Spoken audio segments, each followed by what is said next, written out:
Tiger Jagannath Mahato जी का असमय निधन पर क्या कहेंगे? जिस समय झारखंड को उसका जरूरत था, खास करके नियोजन नीति झारखंड नीति में बनना चाहिए था, 32 खतियान आधारित स्थानीय नीति होना चाहिए, उस समय ये चले गए। दुखद विषय है, राज्य के लिए पीड़ा का विषय है, लेकिन हम मनुष्य हैं, एक पात्र मात्र के हैं और सबको अपना अपना रोल मिलता है। इस रोल को निभा कर जाना पड़ता है कि ना तारीफ तेरी होगी ना मेरा मजाक होगा, ना तारीफ तेरी होगी ना मेरा मजाक होगा, जिंदगी का वसूल यही है, यह शाही शरीर एक दिन सबका इसी मिट्टी में खाक होगा। ये दुनिया का सत्य है, अंतिम सत्य है। जो लोग इस संसार में आए हैं उन्हें इस संसार से एक दिन अलविदा कहना पड़ता है। हालांकि मंत्री जी का यूं असमय चले जाना इस राज्य के लिए बहुत ही पीड़ा का विषय है। आज करोड़ों जनता की उम्मीदें उन पर टिकी हुई थी और उन्होंने उस उम्मीदों के मुताबिक राज्य के लिए कार्य भी किया है। अगर वह जरा सा भी अपने हित की चाहत रखते तो मुझे लगता है मेडिकल सुविधा लेने के बाद, कुछ दिन आराम करने के बाद अपने आप को स्वस्थ कर सकते थे या फिर अपनी आयु को कुछ दिन और ले जा सकते थे। लेकिन हमेशा उन्होंने बीमारी काल में भी, कोरोना काल में भी, गंभीर बीमारी से संकट में रहने के बावजूद भी जनता की सेवा में हमेशा रहे। उन्होंने कभी भी अपने जान की परवाह नहीं की, क्योंकि उनके लिए कहीं ना कहीं उनका जनता जनार्दन ही सब कुछ था। और आज स्पष्ट शब्दों में यहाँ पर जो लोग जुटे हैं, कदम रखने का स्थान नहीं मिल रहा। ये दामोदर की नदी, यह धरा, यानी लोगों का हुजूम ये बता रहा है कि उन्होंने जननेता को खो दिया है। यहाँ पर उपस्थित व्यक्ति किसी न किसी रूप में अपना कोई साथी, किसी ने अभिभावक, किसी ने प्रेरणा स्रोत, किसी ने नेता, किसी ने भाई खोने का काम किया है और राज्य को एक अपूर्णीय क्षति हुई है जिसकी संभवतः आने वाले भविष्य में भरपाई हो पाएगी। क्या लगता है कि विनोद बिहारी महतो, शक्ति महतो, निर्मल महतो की तरह, एक विनोद बिहारी की तरह मतलब जगन्नाथ महतो की निधन हो जाना एक युग का अंत कहें? निश्चय ही एक युग का अंत कहेंगे। 4 बार विधानसभा जनता ने बड़े प्यार से बहुमत के साथ उन्हें भेजने का कार्य किया, तो निश्चय ही ये 20 वर्ष यानी एक ऐसी अवधि है जिसमें एक युग की तुलना और गणना आप कर सकते हैं। निश्चय एक युग का अंत हुआ, झारखंड के राजनीति के एक स्वर्णिम युग का अंत हुआ और इस युग के दौरान उस शख्स ने बहुत कुछ देखा, बहुत कुछ लोगों को संदेश दिया, उनसे लोग प्रेरित होकर बहुत कुछ सीखें। उनका समस्त जीवन संघर्षशील रहा, जीवटता भरा रहा। उनको हम लोग बहुत करीब से जानते हैं, बहुत नज़दीक से देखे हैं। उस शख्स ने बहुत कुछ खोया, लेकिन उसके बावजूद चेहरे में कभी सिकन तक नहीं थी। मुस्कुराते हुए जनता की सेवा में सदैव तत्पर रहें और आखिरी समय तक अपने प्राणों का त्याग करने से पूर्व तक उन्होंने जनता की सेवा किया। जयराम जी, काफी समय वक्त उनके साथ आप बिताए हैं।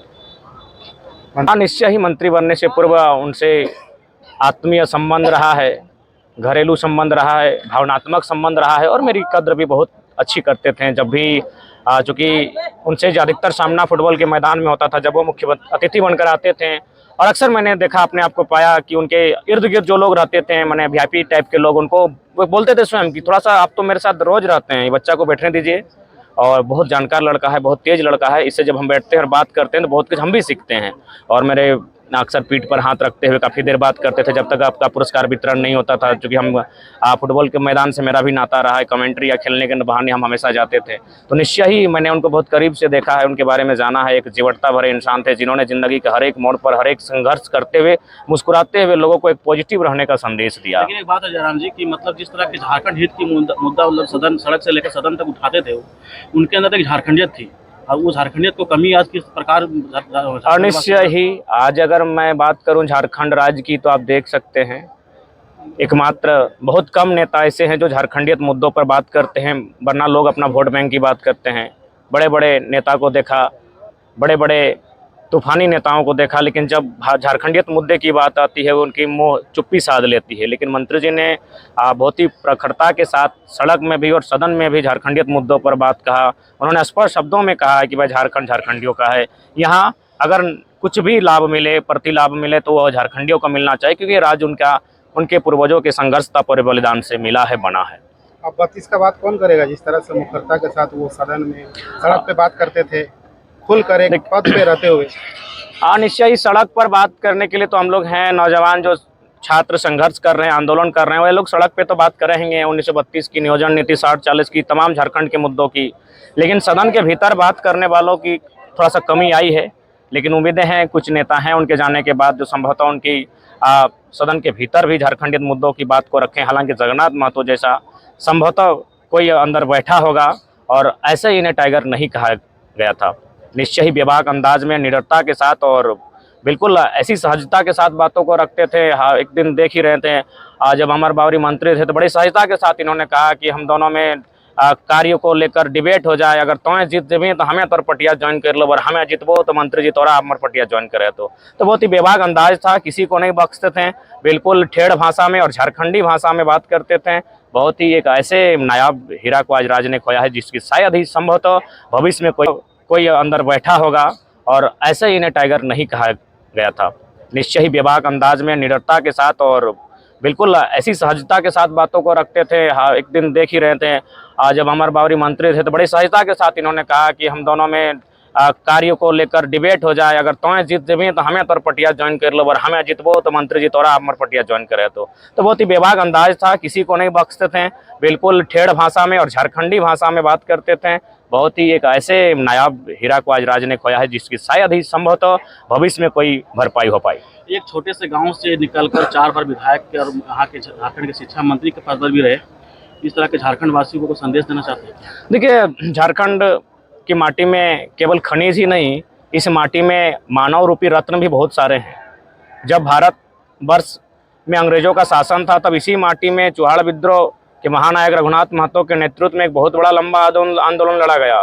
फिर सिद्धू कान्हू बिरसा मुंडा के नेतृत्व में तो कई ऐसे आंदोलन इस माटी में हुए हैं। तो आप कह सकते हैं झारखंड की माटी केवल यहाँ खनिज संपदा नहीं है, इस माटी में बिरले रत्न भी हैं और मानव रूपी रत्न भी हैं, जो अपने राज्य को एक साधारण घर से, परिवार से निकलकर आगे जाकर राज्य के हितार्थ के लिए कार्य करते हैं। उन्हीं में से माननीय शिक्षा मंत्री थे। एक साधारण परिवार, साधारण घर, साधारण गांव से, साधारण क्षेत्र से और अति पिछड़े क्षेत्र से आगे निकलकर राज्य में अपना एक सिक्का जमाया, पूरे राज्यवासियों के लिए एक प्रेरणा के स्रोत, आदर्श बने। तो कहीं ना कहीं इसके पीछे उनकी जीवटता, उनकी कर्मठता और जुझारूपन शामिल था। जयराम जी, खतियान आधारित स्थानीयता और नियोजन के लेकर अब कौन बात करेगा? उनका सपना पूरा होगा? देखिए, चूंकि आज उनके अंत्येष्टि के कार्यक्रम में माननीय मुख्यमंत्री महोदय आए थे, विधानसभा अध्यक्ष भी आए थे, बहुत सारे अन्य मंत्री विधायकगण भी आए थे। तो मैं चूंकि राज्य के मुखिया भी आए थे, हमारी दृष्टि उन पर पड़ी, तमाम पत्रकारों की दृष्टि उन पर पड़ी।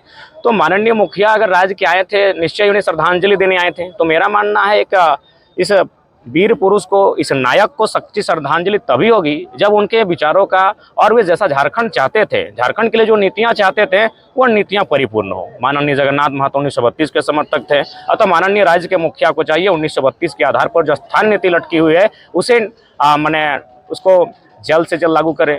माननीय मंत्री महोदय खुले शब्दों में कहते थे कि यूपी में अगर कोई टीचर बने तो यूपी का आदमी बने, दिक्कत नहीं है, बिहार में बिहारी आदमी टीचर बने, दिक्कत नहीं है, झारखंड में झारखंडी बनना चाहिए। अतः 60-40 की जो नीति आई है, जिसको लेकर झारखंड के स्टूडेंट प्रोटेस्ट कर रहे हैं, उस नीति को रद्द करते हुए झारखंड के स्टूडेंट को मैक्सिमम लाभ हो, ऐसी नीति बने, यही होगी उनके लिए सच्ची श्रद्धांजलि। झारखंडी विरोधियों को मुंहतोड़ जवाब देते थे वो। हाँ, निश्चय ही, और इसीलिए उनके आज ये जो हुजूम आप देख रहे हैं, निश्चय ही आज कई सालों में मुझे लगता है